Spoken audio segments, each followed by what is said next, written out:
Good evening, Panther Nation. It is the freaking Puerto Rican in the house representing tonight. I'm taking the place of touchdown Tony Dunn, aka the Professor. You can reach me at Joe Riolano. If you have any comments you want to talk about, if you want to disapprove of a comment that's made, please feel free to tweet me at that handle. I'm here with two very special guests. One's both somewhat regular. I've got Ken Dye. Say hello, Ken. Hey guys, how's everything going? Panther Nation, what's up? And then the other pretty regular, who makes a pretty regular appearance, Aaron Ford. Panther Nation, how are you? We're going to have a little bit of fun tonight. We got a couple of hot topics to talk about and one real cold topic to get to as well. If you got a question, you disagree with one of the points that we make, throw it out there, man. Let's have some fun. Just tweet me at Panthers Drafter or hashtag us at C3.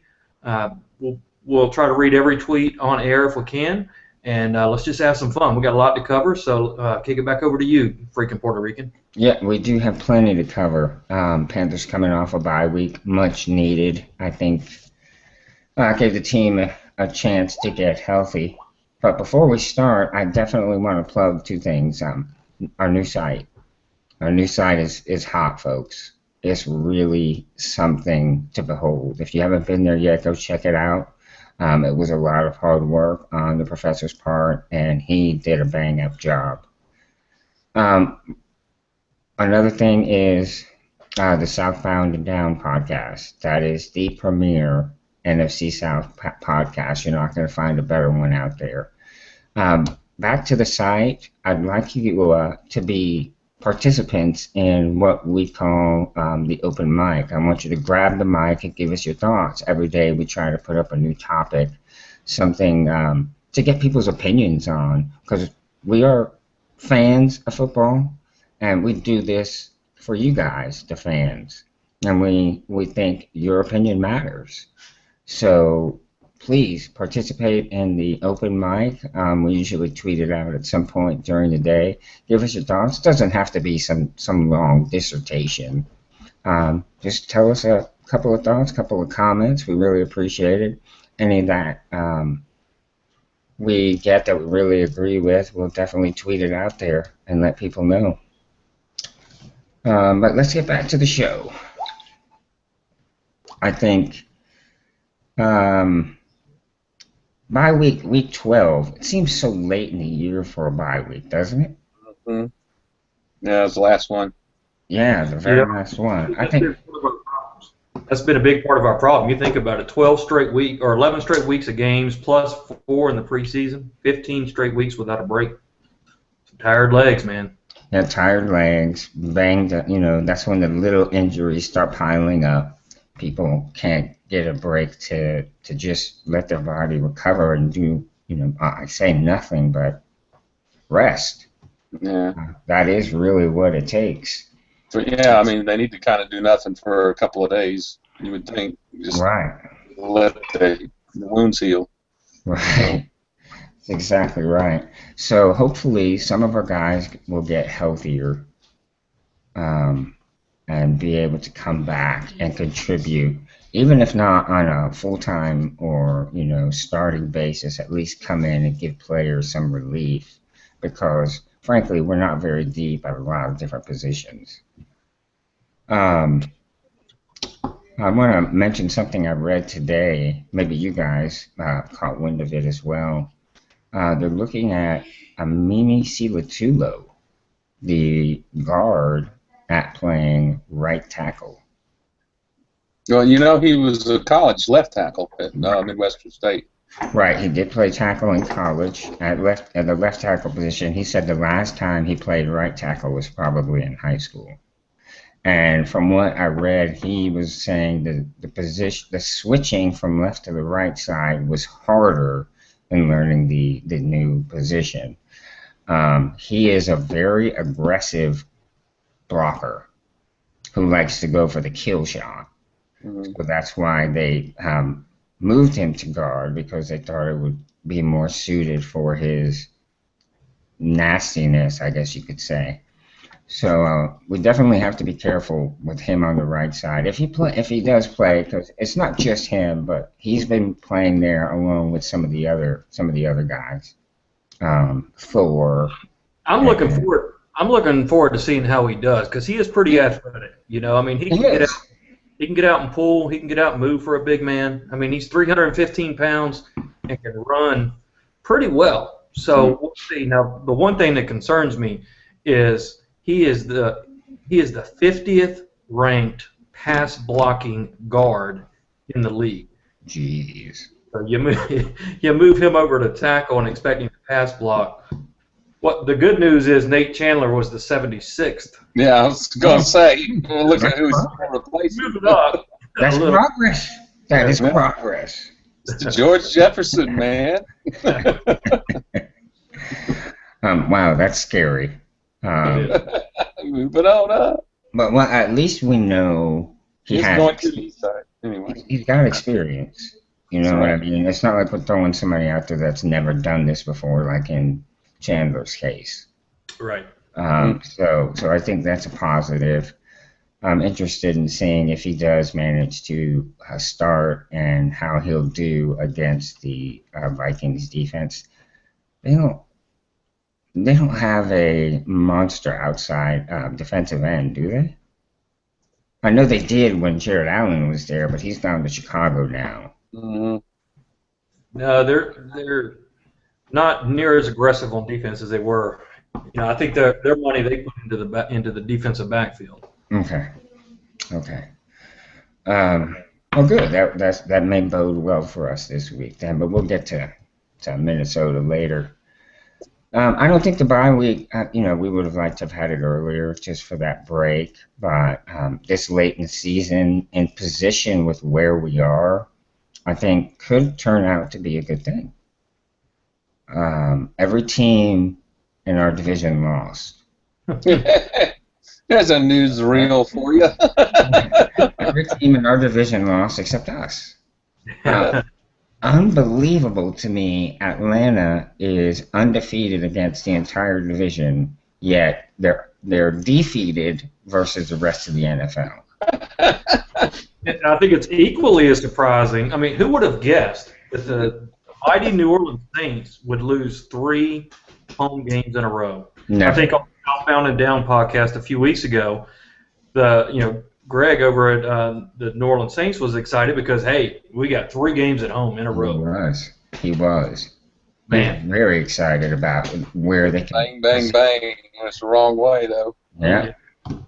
I think we all agree on what the problem is with the Saints. It's their defense. They're sure. Top 5 defense. Like they were. Doesn't look as sharp either. And I really think losing Darren Sproles was huge. Yeah. The NFC South guys, losing Darren Sproles, losing Steve Smith, losing Anthony Gonzalez have been 3 major losses that none of our teams have gotten over. I think you're right. I think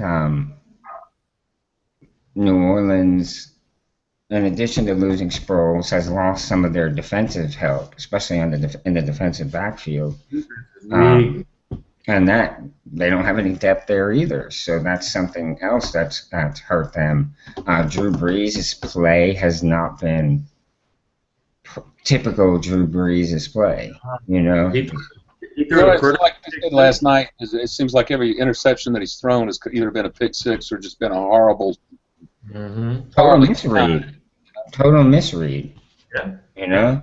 Not seeing the defender. But I don't see people questioning his intelligence. Just saying. Good point. But what about the run, the 4th down and goal when they try and run it?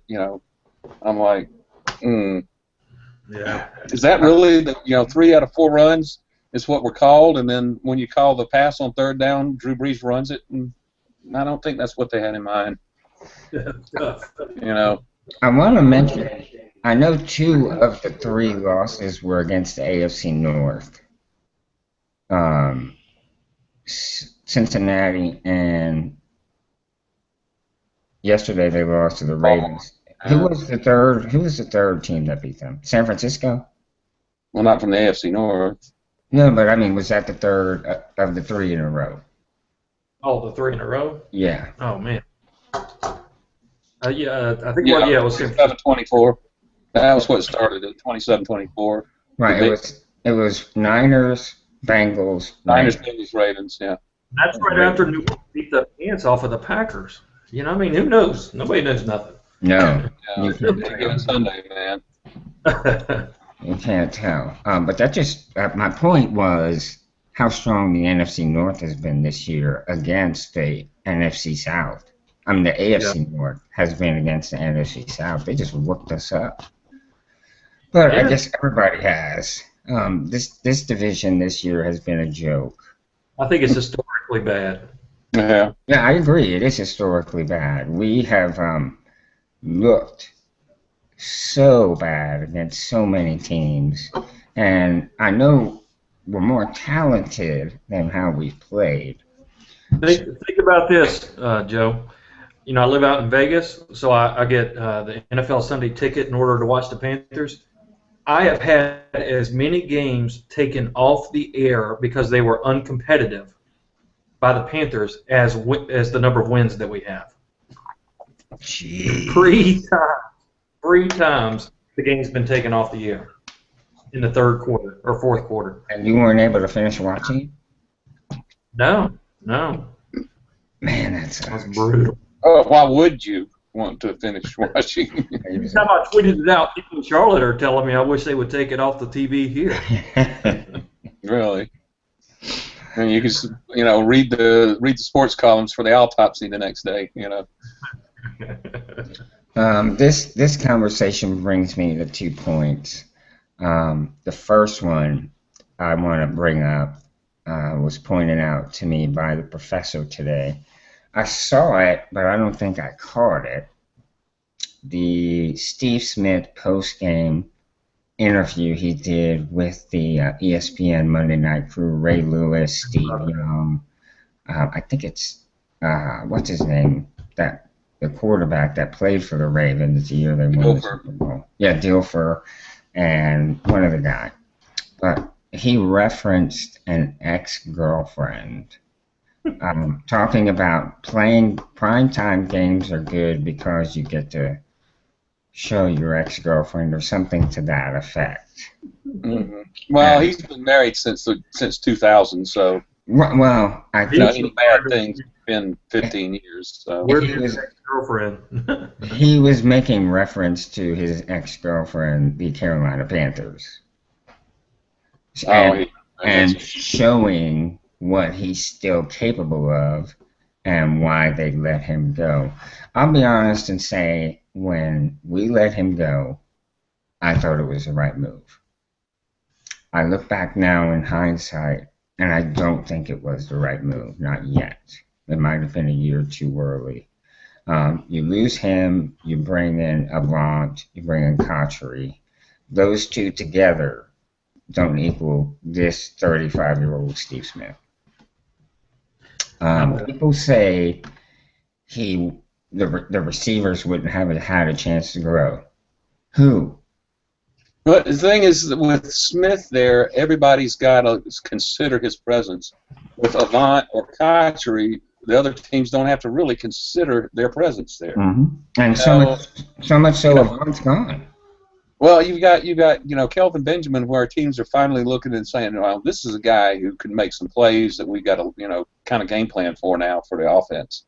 Not that we have all that much to worry about since Cam's not 100%. That kind of limits what the Panthers can do on offense with the line injuries and the running back injuries. There's not much else but wide receivers, right? But if you'd had Steve Smith, then they had to kind of pick their poison a little bit, and you can't double team both of them every play, and then because then you'll have Greg Olsen carving you up in the middle for 10, 12 yards a pop or whatever. So it taking away that one guy on the outside, it just it diametrically shrinks the things that we can do. Right. The playbook for us, because when you have no option. There's an old saying: when you got one receiver, you got none. Right. because everybody pays him attention and they take him away and then you got nothing left. But when you got two, they can't do that all the time. That's all I'm saying. Oh, guys, by the way, I forgot to leave my Twitter handle. It's at Ken _die. I'm sorry, at Ken _die DYE. So sorry about that. Go ahead. Easy for you to say there, Ken. Oh yes. As far as Steve Smith, I really think in Dave Gettleman's mind, this was a move for next year and beyond. I think he had to know Jericho Cottree, Jason Avant are not going to live up to the hype of what Steve Smith would have done this year. I think he knew that, but I think he also realized he needed to clear out Steve Smith's ego from the locker room, let other people step up, let younger receivers develop. Philly Brown probably wouldn't see the field with Steve Smith here. And for this year, that would have been a good thing. But for next year and the beyond, I think Philly Brown's got some potential, as an example. Let me just kind of throw this out. You think Gettleman's thinking this is a throwaway year? I think so. I do. Did he come in with that feeling? Because I didn't like what he was saying about. Y'all know how I was thinking about Byron Bell moving to left tackle. It was a stupid idea. Yeah. I always thought it was a stupid idea, and when he said it, I thought it was a stupid idea, and I wondered if he really himself believed it when he was saying it. Yeah, that's a valid point.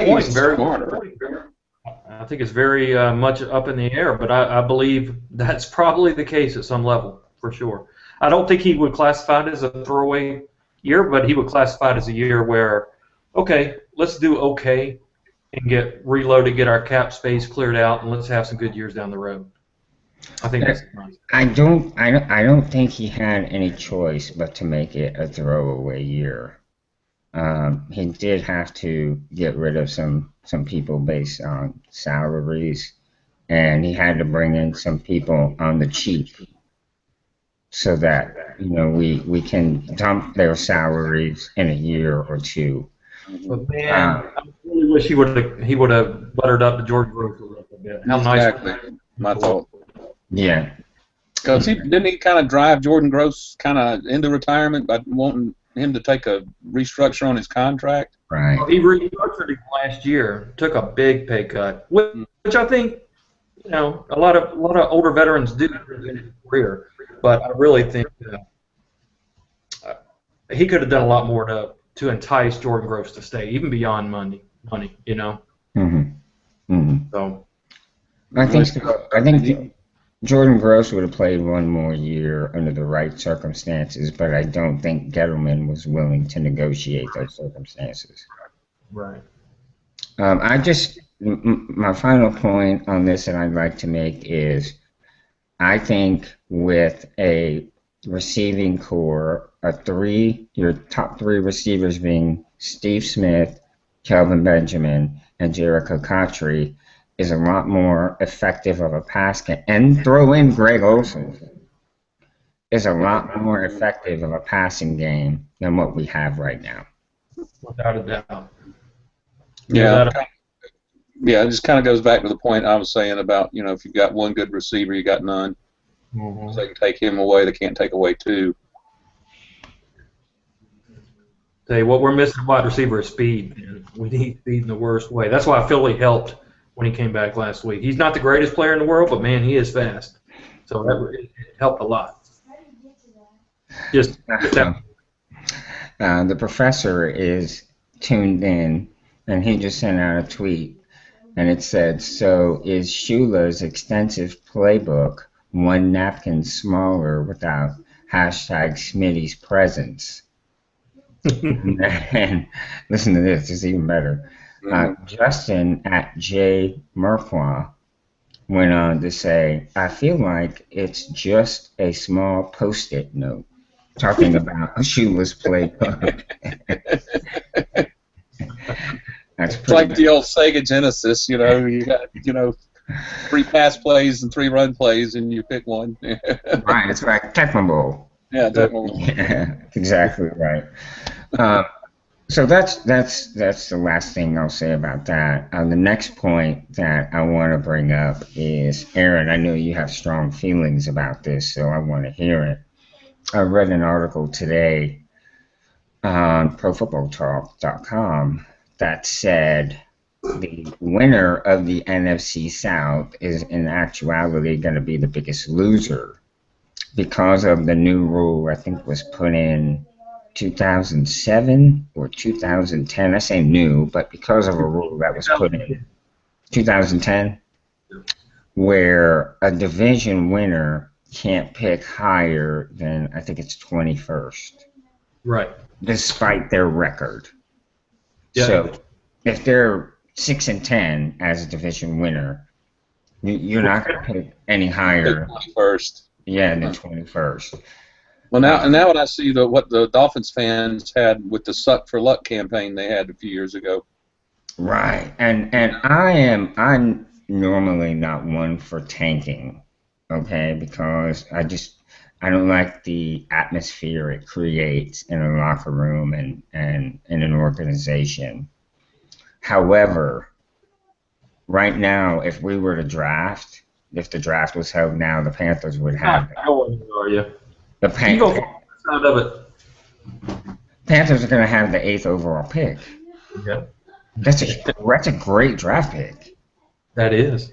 And that's what we need in the organization to make this team viable long term. Get a left tackle.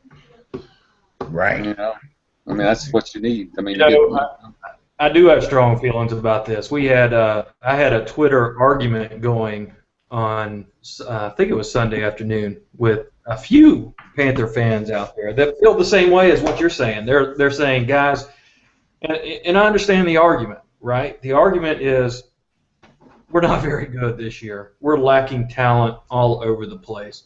And if we're lucky enough to win this crappy division, we're probably going to get blown out in the first round. What did we really accomplish then? And then we're going to be picking 21st when somebody who had pretty much the same record is picking 8th. Right? That's the argument. Right. My thoughts on that is, hey, I understand, but ice up, son. We're not in football to lose. We don't go out there trying to lose anytime we're out there, number one. And number two, the statistics will back me up that you do that, you're biting yourselves in the butt. I'll give you an example, all right? Who was that number 8 pick last year?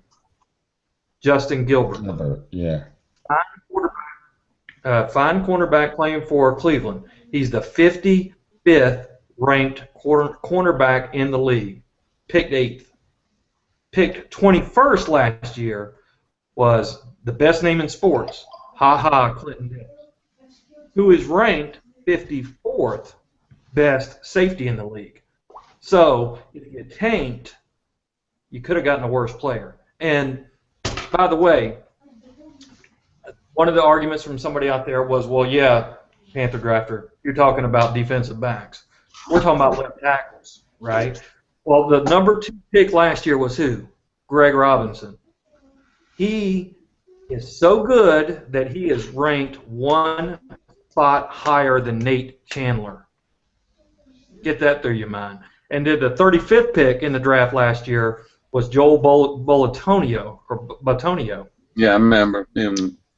He is the second ranked guard in the league this year, picked 35th. So my point is, right?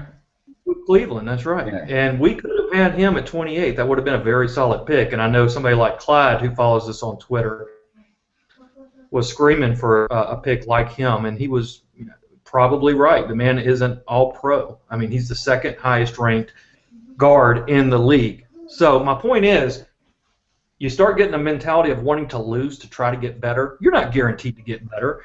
Who's the lowest ranked offensive tackle in the league? Even worse than Byron Bell. That was the number 5 pick last year, Jake Matthews.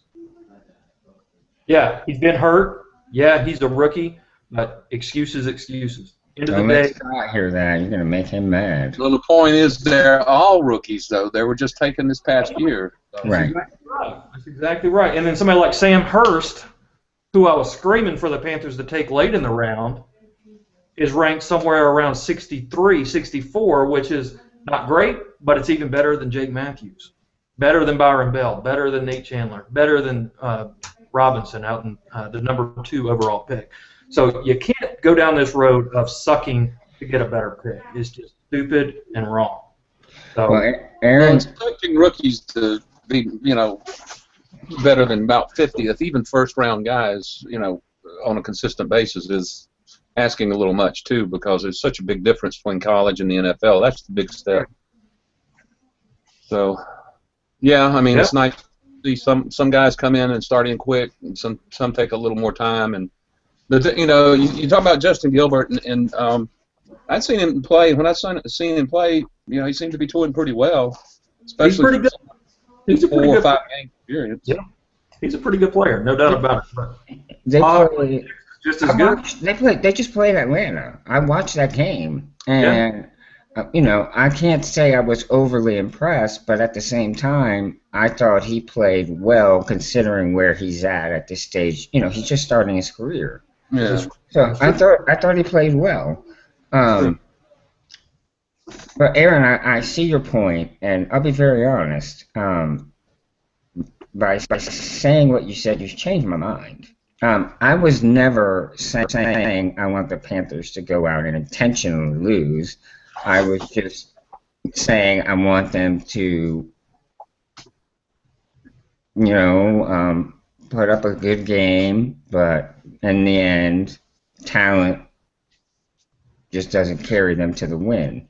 Well, let me say, the argument that we got no chance once we're in the playoffs, that doesn't hold water with me either. I mean, this whole rule about where you pick was changed because in 2008, San Diego won the division at 8-8, and then went on to win a playoff. Yeah, Seattle was 7-9 and won a playoff. Right.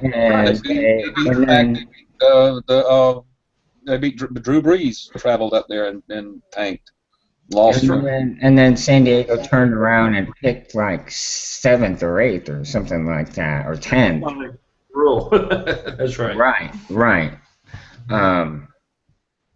So I hate it. I hate the fact that we would go from 8 to 21. But you make a very good point in that there's no telling. You don't know what you're going to get.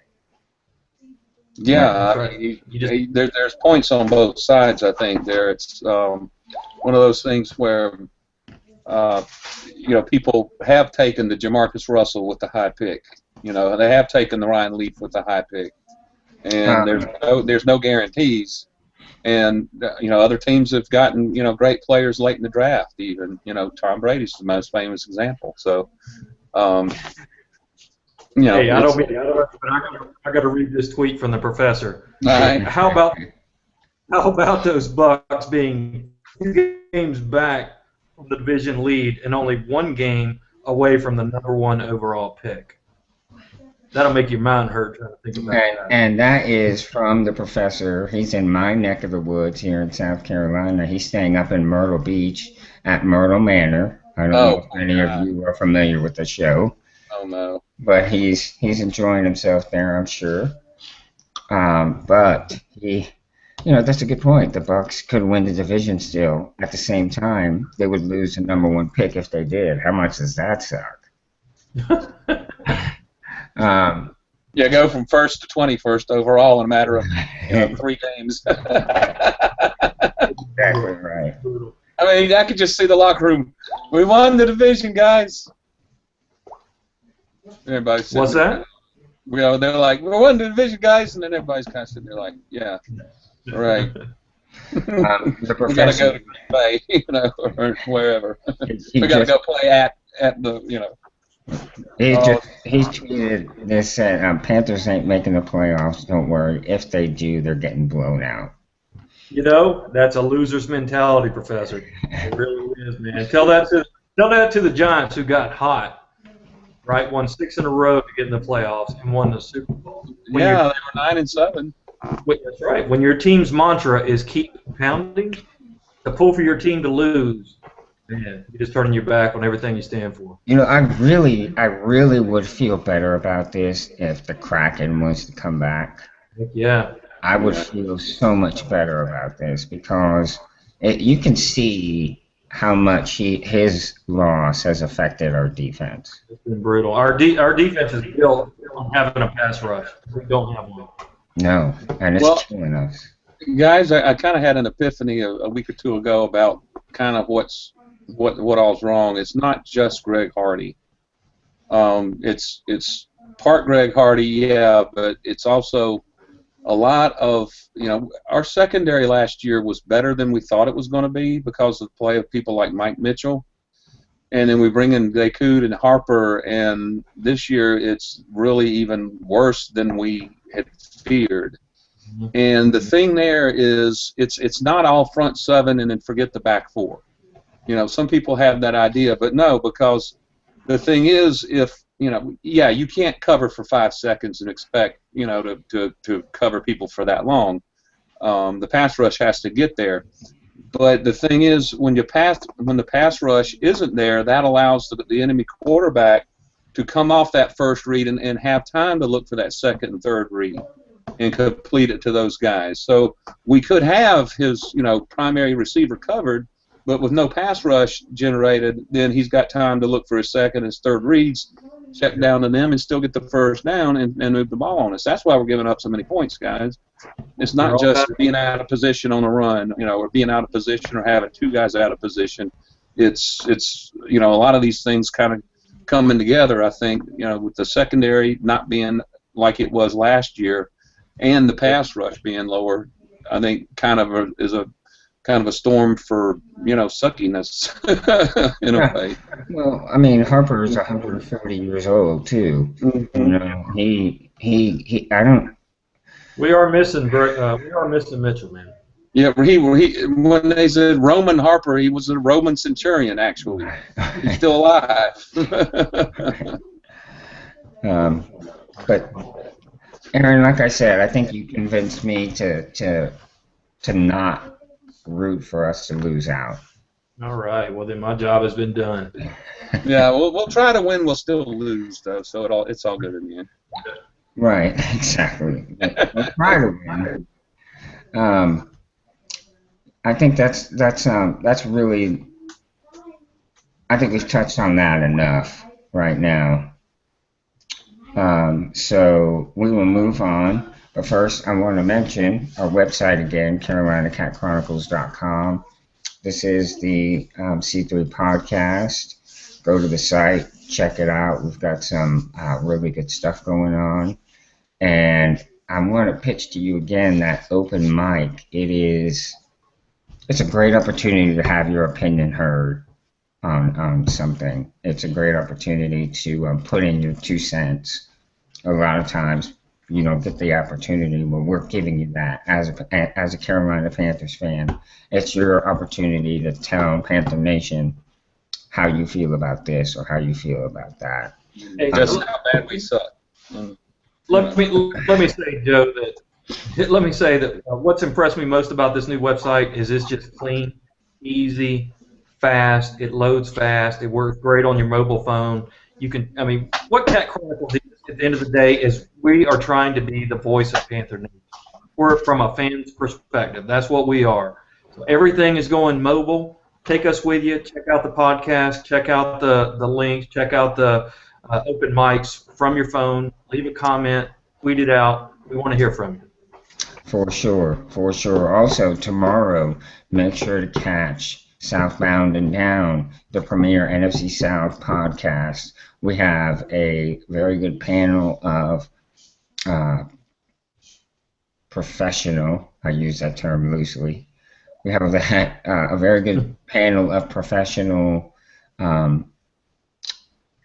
prognosticators and their teams. They know their teams. That's true. All of them. They all do know their teams, and they do a very good job of being very candid. So they all know their teams? Yeah, they all know their teams. Well, they're doing better than I do because I don't know how the Panthers are right now, really.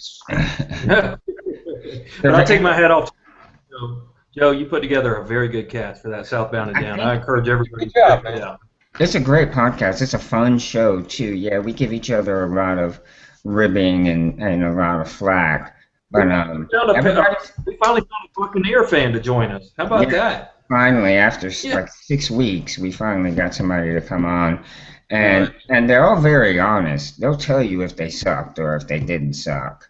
They're not like me. I'm a homer, and I admit it. I'm always going to pull for the Panthers to win and have faith. We're like, we lost 49-0, but I tell you, if we could have just made that one play in the third quarter, we had. That's exactly right.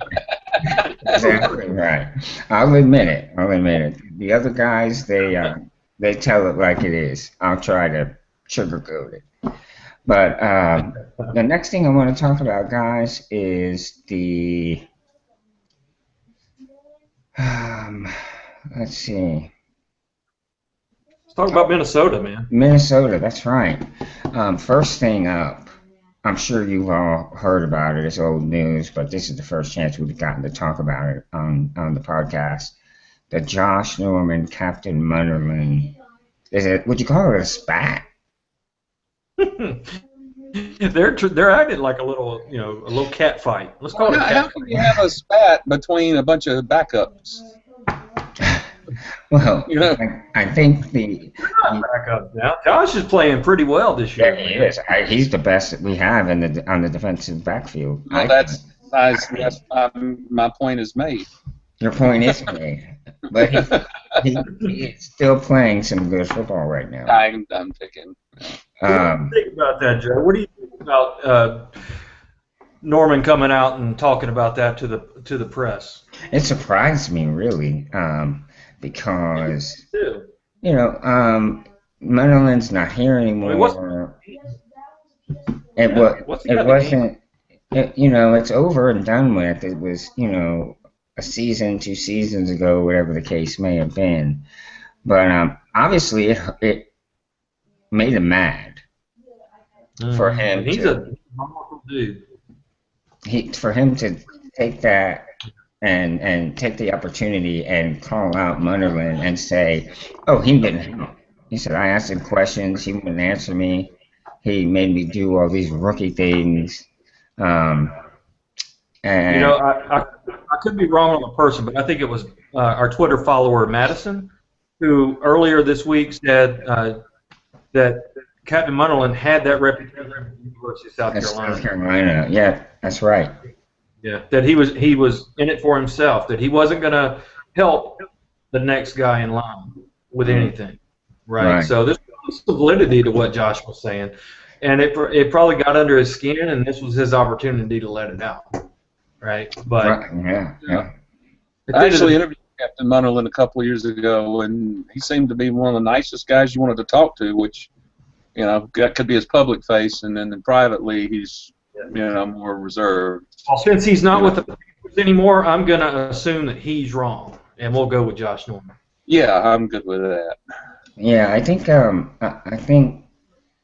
Munnerlyn knew he was borderline starter, and he probably saw the potential with Norman, and him being bigger, him being a little faster, more physically gifted.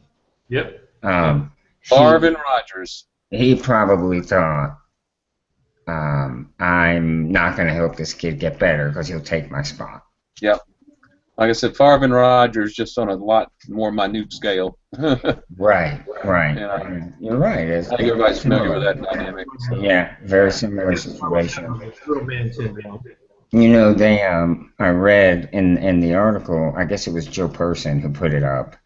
I read that the dinner that those guys made the rookies pay for was like $16,000 check with several bottles of Dom Perignon, $1,500 a bottle. I think that does happen on a regular basis. And it made the guys mad. Josh Norman mentioned that, and for him to mention that, he must have been pissed that he had to pay that check. That's a big check.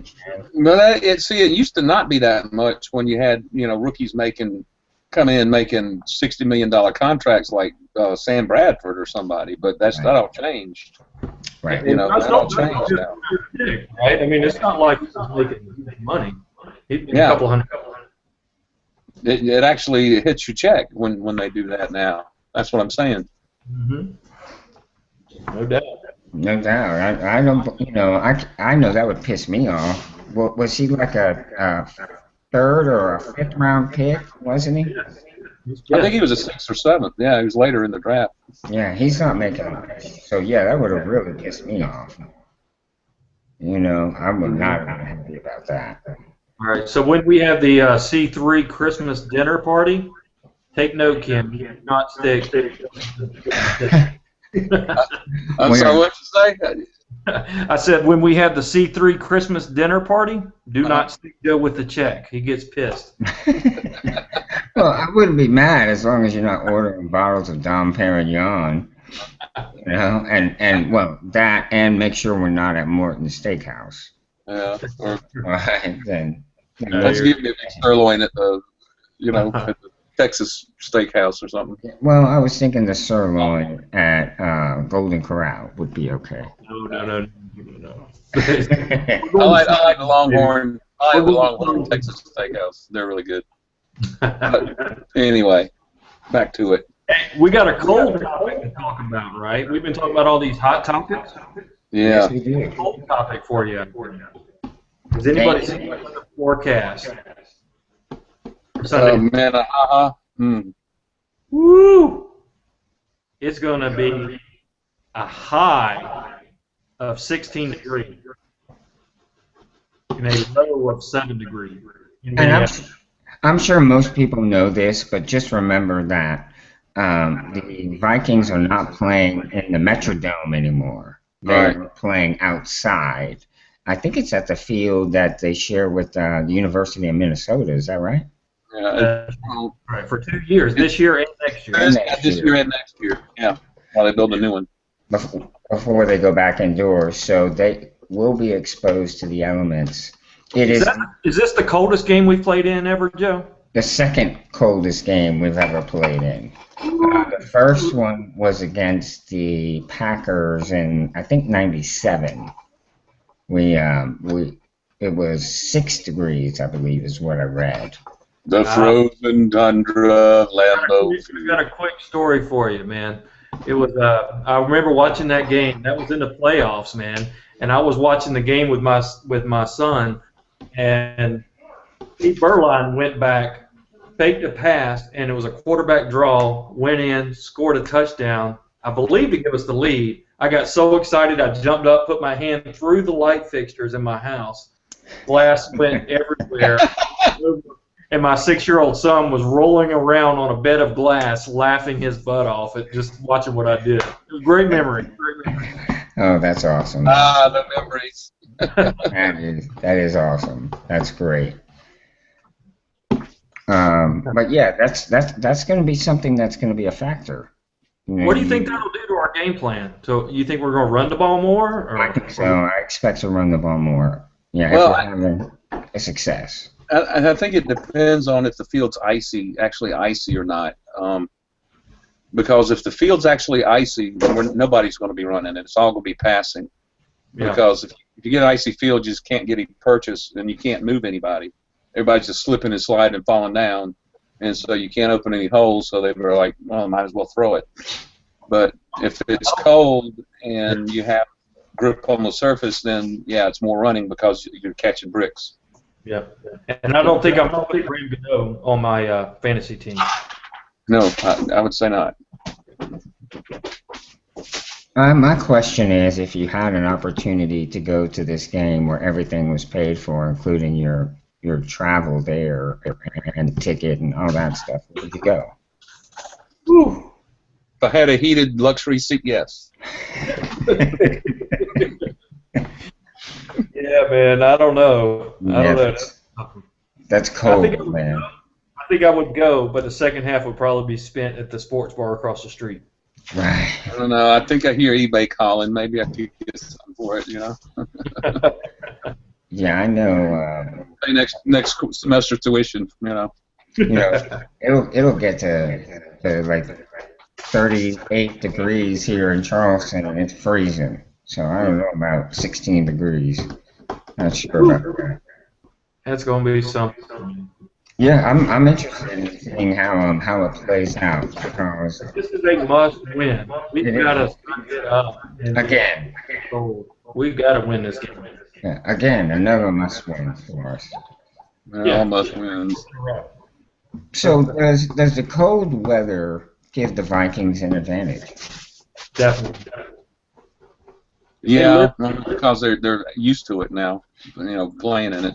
Right, they've had 6 or so weeks of playing in it. Yeah, they've had 5 or 6 home games to get used to it. Yeah. I think so. And I think they even played a road game at Green Bay, so add that one. Yeah. Well, I think that'll be an interesting game for one. Munderland going against him too. I want to see Kelvin Benjamin just jump all over Captain. I was going to say I hope he covers Benjamin, but I don't see that happening. Oh, is this going to be like Harold Carmichael and that? Who was the guy that was so small that played corner for the Cardinals? Used to grab him by one leg and tear him down. Anybody remember who the guy was? No. But he was about the same size. He's about a foot smaller than Harold Carmichael. Yeah. I wish I could remember. But yes, that's what it would be like if captains matched up. Fisher, I think was his last name. Anyway, sorry. It'll be interesting to see how that plays out. I really, it'll be a great game. I hope for the Panthers to win, but we'll see. We'll see what happens. Maybe that would be a good open mic question for us to have maybe Friday. Are you pulling for the Panthers to win or to lose? Yes. That could be the one. You're in a no-win situation or no-lose situation, right? We win, great. We lose, we get a better pick. All right. All right. So again, folks, I want to mention to you the website, CarolinaCatChronicles.com. It's very user-friendly. It'll take you wherever you want to go. Podcasts, fantasy football. If you're in the fantasy football league, we're getting ready to start our playoffs. Is that right, Ken? Yeah. This was our last week of the regular season, and we're getting ready to roll into playoffs. So yeah, it'll take you there if you're involved in that. It's just everything we wanted from a site. We finally have it. And all the credit in the world to the professor because he spent a ton of time and effort getting it squared away, and he did a real bang-up job. So go and check it out. Again, participate in that open mic. That's what we're here for, folks. We want to hear from you. The open mic is exactly what it says. Your chance to grab it and say what you think. I just thought of it. Pat Fisher's who it is. He used to go up against Harold Carmichael. If you can go see any old NFL films or something on YouTube, I mean, it's like Muggsy Bogues and Manute Bol. I mean, it's pretty funny. Seriously, Harold Carmichael was like 6'9". This guy was like 5'8". Carmichael was for the Eagles, right? Yeah, and this guy, Pat Fisher, he was mean, and he was like, I think he was an All-Pro. At the time, he had like a 17-year career. A Hall of Famer, I think. But obviously he couldn't get up high, so he just wait for him to get the ball, and he would say, I just grab one of his legs and take one of them with me, because in order for him to run over me, he's got to have both legs going. So just thought, that might be a funny matchup to go back and look at some old film on. The Southbound and Down podcast Wednesday night. You'll enjoy that. You'll really enjoy watching the show. We've got a cast of characters. So I'll be moving on. We've already addressed that. We know Aaron made me a convert.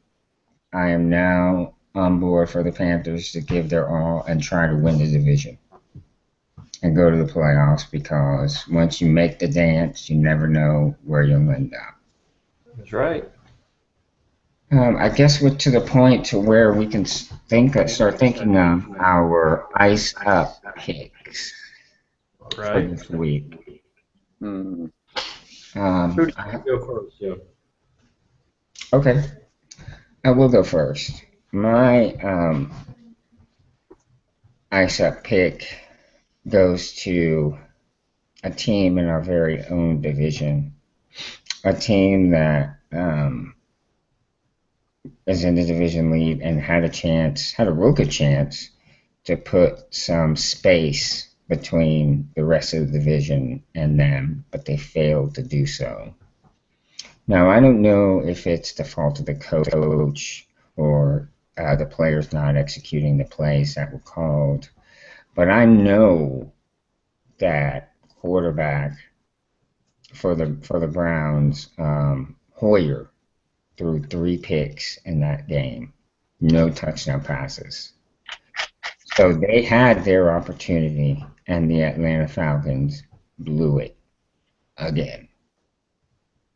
So I say to you, Meg Ryan, Mike Smith, and the rest of the Falcons organization, ice up, because you had a good chance to create some separation, and you blew it, and you left the door open for the rest of the division, so you better watch out. Yes, sir. I hear you.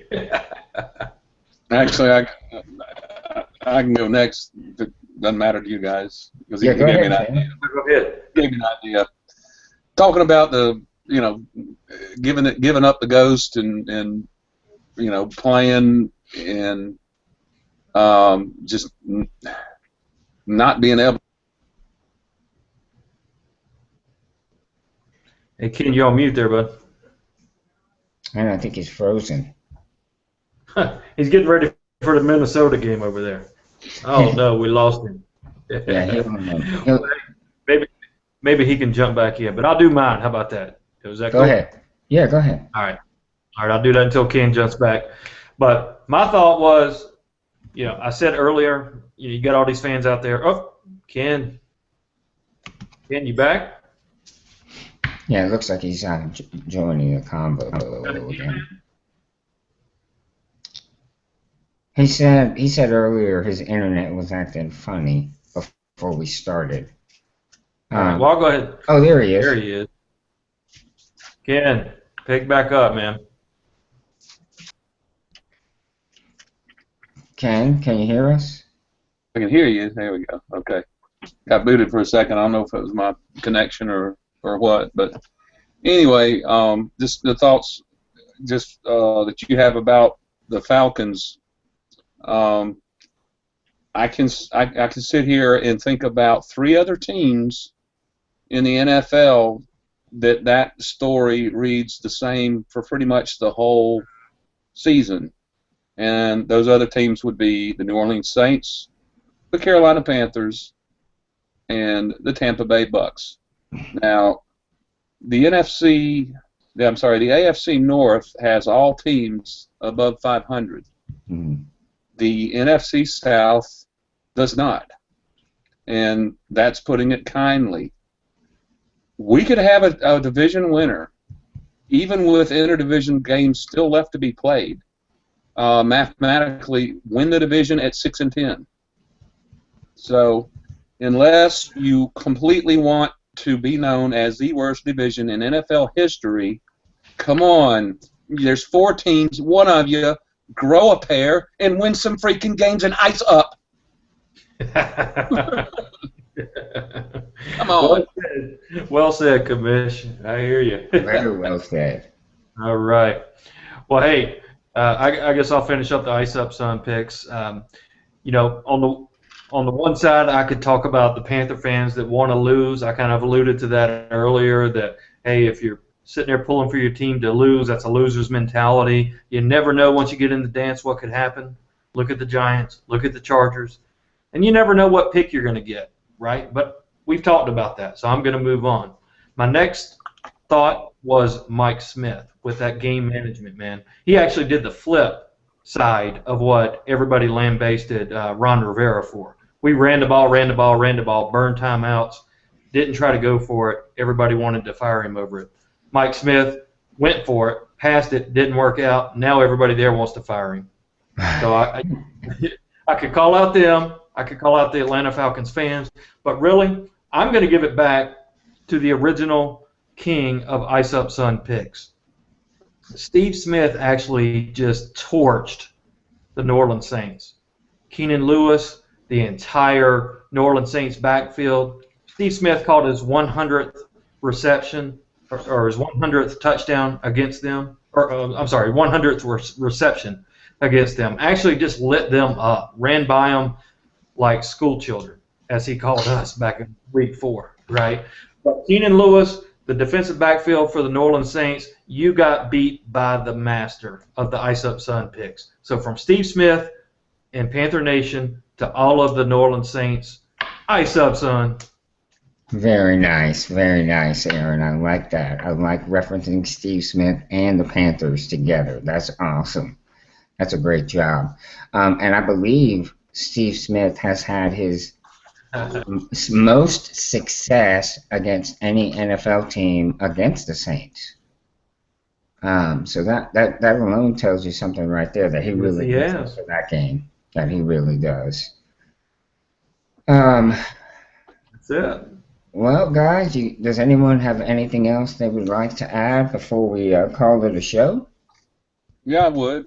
Just real quick, got the mascot here. He's growing. That's Panther. Yeah, let's see Panther. Yeah, he's growing. Right on.